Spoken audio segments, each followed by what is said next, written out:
Welcome back to CES Innovation 2025 with Human Security for All, World Academy of Arts and Sciences, and of course, Conscious Capital Foundation. And I am here with a very special person. I want you to introduce yourself. I love the magic of timing, so tell me about you, and here's how I'd like to do it. Tell me, and you're going to understand the essence of this question, why are you here? And of course I don't mean CES, I mean in this world. Why are you here, and then how are you living it?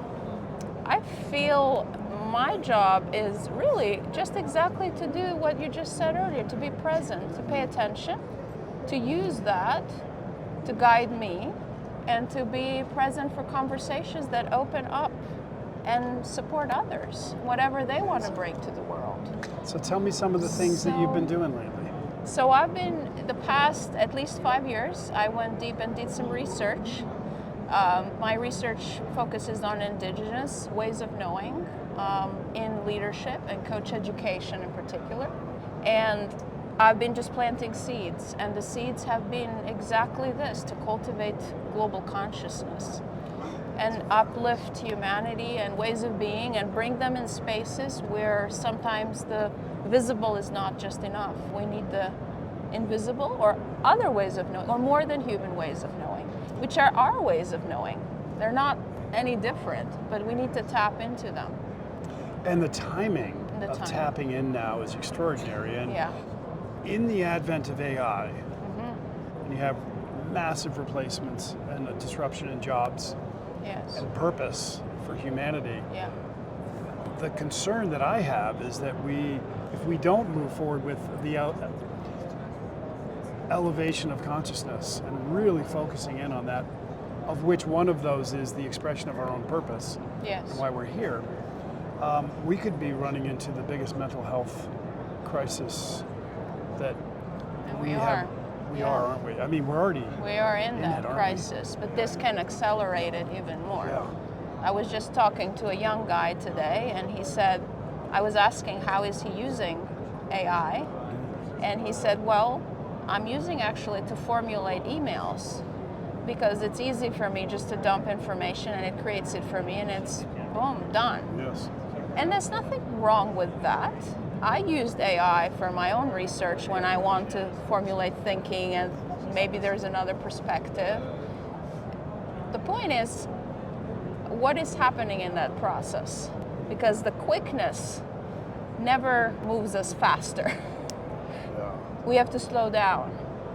It's that critical thinking that comes with it. So what's going on when you are processing and writing an email down?